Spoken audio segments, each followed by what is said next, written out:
Hello friends, good morning.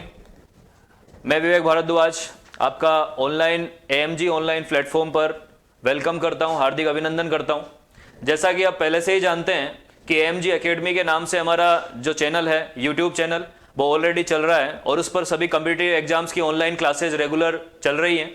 इसी series में आगे बढ़ते हुए और नए साल में नए कदम बढ़ाते हुए एएमजी एकेडमी एएमजी स्कूल के नाम से अपना नया यूट्यूब चैनल चालू करने जा रहा है, जिसमें कि सभी 6 to 12 क्लास के जो विद्यार्थी हैं उनको भी एएमजी की सभी सुविधाएं, एएमजी के टीचर्स की सभी फैसिलिटीज जो है वो आपको अवेलेबल होगी, जिसमें हम 6 to 12 तक सभी सब्जेक्ट्स के जो एकेडमिक क्लासेज हैं उनके सभी विषयों की प्रॉपर क्लासेज, प्रॉपर जो भी सब्जेक्ट्स आपके एनसीईआरटी, आरबीएससी चाहे सीबीएसई दोनों हो, सब में उपलब्ध रहेंगे आपको।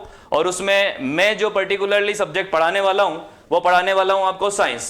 इसमें हम 10th 9th science, 10th science, 11th और 12th केमिस्ट्री, इनके बारे में बात करेंगे।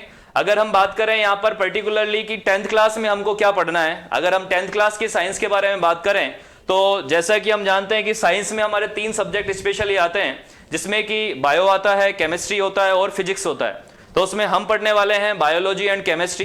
तो बायोलॉजी की अगर हम बात करें तो बायोलॉजी का जो सबसे फर्स्ट जो चैप्टर आता है हमारे पास में 10th क्लास में, वो फर्स्ट चैप्टर आता है अपने पास में लाइफ प्रोसेस। Life process. अब इस चैप्टर के नाम से आपको समझ में आ जाएगा कि लाइफ के लिए जो प्रोसेस अवेलेबल है वो लाइफ प्रोसेस है, यानी all the things which are required for the life in our body coming into the this chapter. जैसे कि अगर जिंदा रहना है तो एनर्जी आपके अंदर होना जरूरी है, और एनर्जी आएगी आपको खाना खाने से। खाना खाओगे तो उसका डाइजेशन होगा, डाइजेशन होगा सांस लेने से यानी कि ऑक्सीजन से, उससे एनर्जी मिलेगी, वेस्ट मटेरियल भी बनेगा और सभी चीजों का आपको एक्सक्रिएशन भी करना पड़ेगा, सर्कुलेशन भी करना पड़ेगा। तो इस तरह से मैंने कुछ जो शब्द बोले हैं वो शब्द ही आपके इस चैप्टर में आने वाले हैं। जैसे कि सबसे पहले मैंने बोला आपको खाना लेना है, यानी कि उसके लिए उसको हम बोलेंगे न्यूट्रिशन। उसके बाद खाना डाइजेस्ट होना है तो उसके लिए शब्द आएगा डाइजेस्टिव सिस्टम, जो काम करेगा। उसके बाद में मैंने बोला है कि यहां पर हमको उसकी एनर्जी प्रोड्यूस करनी है तो उसके लिए काम होगा एनर्जी प्रोडक्शन का रेस्पिरेटरी सिस्टम में। उसके बाद में ब्लड का थ्रू इन सभी चीजों को पूरी बॉडी की सेल्स में सर्कुलेट करवाना है तो यहां पर यह काम होगा सर्कुलेटरी सिस्टम से। उसके बाद बचे हुए बेस्ट मटेरियल को बॉडी से बाहर निकालने का काम करेगा हमारा एक्सक्रिएटरी सिस्टम। तो ये मेनली 5 सिस्टम्स जो हैं वो हमारे इस चैप्टर में हम पढ़ेंगे, जो कि हमारी लाइफ प्रोसेस को कंप्लीट करवाने के लिए काम में आते हैं। ठीक है, जैसे ही हमारा ये चैप्टर कंप्लीट होता है तो फिर हम बढ़ते हैं दूसरे चैप्टर की तरफ, जिसका नाम है control and coordination. Control and coordination. अब यहां पर जैसा कि आपको नाम से समझ में आ रहा है कि इसमें कंट्रोल करते हैं। आपने देखा होगा आपके स्कूल में जो प्रिंसिपल या हेडमास्टर होता है वो पूरे स्कूल को कंट्रोल करने का काम करता है, लेकिन वो अकेले तो पूरे स्कूल को कंट्रोल कर नहीं पाएंगे, तो इसलिए उनके साथ में एसेसरीज होती है। एसेसरीज के तौर पर वाइस प्रिंसिपल या वाइस हेडमास्टर होते हैं, उनके साथ में टीचर्स अवेलेबल होते हैं, कोऑर्डिनेटर्स अवेलेबल होते हैं, जो कि उनको कंट्रोल करवाने में कोऑर्डिनेट करते हैं। तो उसी तरह से हमारी बॉडी का जो मेन कंट्रोल होता है वो होता है ब्रेन के पास में, लेकिन ब्रेन के साथ कई सारी चीजें हमारी बॉडी में ऐसी होती हैं जो उसको कंट्रोल करवाने के लिए हेल्प करती है, जिसके अंदर हम नर्व्स को और केमिकल थिंग्स को पढ़ने वाले हैं। तो इस कंट्रोल एंड कोऑर्डिनेशन चैप्टर में हम बात करेंगे हमारी बॉडी के जितने भी नर्वस सिस्टम है, चाहे वो पेरिफेरल नर्वस सिस्टम हो, चाहे वो ऑटोनोमस नर्वस सिस्टम हो, और उन सभी नर्वस सिस्टम्स के बारे में बात करेंगे। और हम इंसान के साथ साथ प्लांट्स के अंदर भी कंट्रोल एंड कोऑर्डिनेशन कैसे होता है उसकी बात करेंगे, क्योंकि आप कभी ना कभी तो ये सोचते ही होंगे कि प्लांट के अंदर ब्रेन नहीं होता है, फिर भी प्लांट के अंदर सभी वो एक्टिविटीज होती हैं जो कि एक लिविंग थिंग करती है। तो वो कैसे करते हैं, कैसे नहीं करते हैं, उनके बारे में हम बात करेंगे इस चैप्टर में, जिसका कि नाम है कंट्रोल एंड कोऑर्डिनेशन।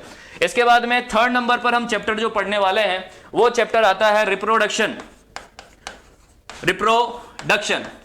अब इस रिप्रोडक्शन के अंदर आप नाम से देखोगे कि रिप्रोडक्शन यानी कि जो बन चुका है वो यानी दोबारा से बनाएगा। कहने का मतलब क्या है, चाहे वो प्लांट्स हो चाहे वो एनिमल्स हो, जो कि ऑलरेडी प्रोड्यूस हो चुके हैं, वो अपनी पॉपुलेशन को रिप्रोडक्शन के थ्रू इंक्रीज करेंगे और वो पॉपुलेशन को इंक्रीज करके अपनी स्पीशीज को मेंटेन रखने का काम करते हैं। और इस कैसे वो अपना काम करते हैं, कैसे रिप्रोडक्शन होता है, कैसे उनके फर्टिलाइजेशन होता है, सब चीजों को हम यहां पर पढ़ने वाले हैं रिप्रोडक्शन चैप्टर में।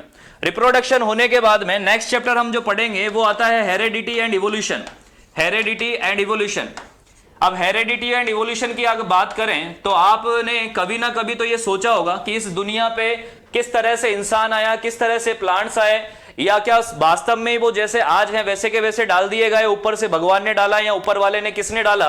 तो इन सभी चीजों के बारे में कभी ना कभी हमारे दिमाग में आता है। या फिर हम ये भी बोलते हैं कि हमारे जो घर में कोई भी है वो किसी को किस तरह से उसके जो सिम्टम्स है, किस तरह से उसके जो फीचर्स हैं वो अपने ग्रैंडफादर या फादर या मदर या अंकल से मिलते हैं। तो ये सभी चीजें जो हमारी माइंड में आती है, इन सभी का आंसर आपको मिलने वाला है हेरिडिटी एंड इवोल्यूशन नाम के इस चैप्टर में, ठीक है, जिसमें हम बात करेंगे इनहेरिटेंस ऑफ द कैरेक्टर्स, यानी आपके फादर के जो फीचर्स हैं या मदर के जो फीचर्स है वो नेक्स्ट जनरेशन में कैसे आए, उन सभी के बारे में हम बात करेंगे। साथ ही साथ इवोल्यूशन में हम बात करेंगे कि अर्थ कैसे बनी और अर्थ के बाद में किस तरह से नए नए ऑर्गेनिज्म बनते गए, प्लांट्स कैसे बने, एनिमल्स कैसे बने, इन सब के बारे में हम यहां पर बात करेंगे इवोल्यूशन चैप्टर में, ठीक है।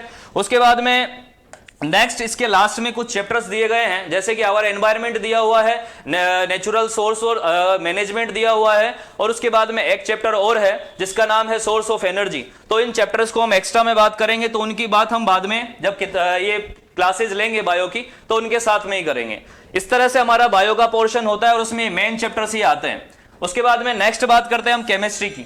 अगर हम बात करें केमिस्ट्री की तो जिस तरह से बायोलॉजी हमारे लिए अवेलेबल होनी, जिस तरह से बायोलॉजी हमारे लिए बहुत ज्यादा इंपॉर्टेंट है, उसी तरह से अगर केमिस्ट्री की बात करें तो केमिस्ट्री भी हमारे इस सिलेबस के लिए बहुत ही इंपॉर्टेंट पार्ट जो है वो प्ले करती है, क्योंकि 10th क्लास की केमिस्ट्री के बेस पर या 9th क्लास की केमिस्ट्री के बेस पर ही हम 11th और 12th में अच्छे मार्क्स ऑब्टेन कर सकते हैं।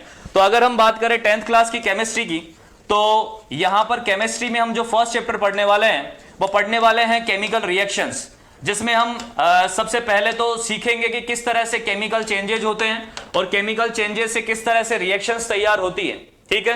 केमिकल रिएक्शन में डिफरेंट टाइप की केमिकल रिएक्शंस पढ़ेंगे और उनको बैलेंस करना सीखेंगे, जो कि आपके 11th और 12th में बहुत ज्यादा काम में आने वाले हैं। उसके बाद सेकंड चैप्टर जो हम देखेंगे वो देखेंगे acid and base. Second chapter हम जो देखेंगे वो देखेंगे एसिड, बेस एंड सोल्ट। आप जब कुछ भी खाते हो आप डेली रूटीन में, कुछ चीजें खट्टी लगती है, कुछ चीजें कड़वी होती है, तो खट्टी चीजें एसिड होती है, कड़वी चीजें बेस होती है। इसी तरह की कुछ इंटरेस्टिंग चीजें हम इस चैप्टर में पढ़ने वाले हैं, और वो किस तरह से रिएक्शन करेगी। जब आपका पेट खराब होता है तो आप इनो ही क्यों लेते हो, कोई और चीज क्यों नहीं लेते हो, बेकिंग सोडा ही क्यों लेते हो, कुछ और चीज क्यों नहीं लेते हो। तो ये सभी चीजों के बारे में हम यहाँ पर बात करने वाले हैं। उसके बाद में नेक्स्ट चैप्टर आता है metals and non metals, metals and non metals. तो यहां पर हम थोड़ा सा इंट्रोडक्शन देखेंगे पीरियोडिक टेबल से रिलेटेड कुछ एलिमेंट्स का, और उनके बारे में बात करेंगे और उनकी रिएक्शंस के बारे में बात करेंगे, ठीक है।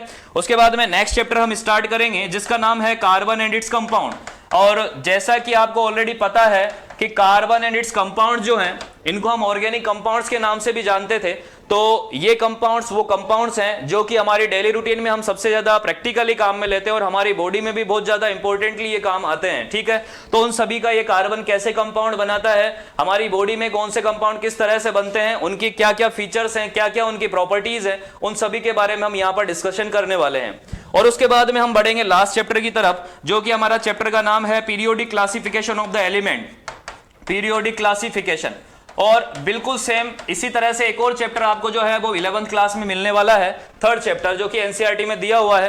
तो उसका बेस, उसका फाउंडेशन हम यहीं से तैयार करेंगे, और इस तरह से 10th क्लास की केमिस्ट्री का पोर्शन हम धीरे धीरे कंप्लीट करेंगे, जिसमें कि कई सारे इंटरेस्टिंग एग्जांपल्स और उसके साथ ही साथ में कई सारी डेली रूटीन से जुड़ी हुई कई सारी नेचुरल फिनोमिनास के एग्जांपल्स लेते हुए इन चैप्टर्स को, जो कि एक बेस भी है और थोड़े इंपॉर्टेंट भी है और थोड़े टिपिकल भी है, तो उनको बहुत ही सिंपल और सीधे तरीके से हम इनके बारे में डिस्कशन करेंगे। और मैं उम्मीद करता हूं कि ये सब कंप्लीट करने के बाद आप 10th साइंस का कंप्लीट पोर्शन बिल्कुल आपके फिंगर टिप्स पर अच्छे तरह से याद कर पाओगे और आपको अपना सिलेबस कंप्लीट करने में बहुत ही ज्यादा हेल्प मिलेगी। Thank you.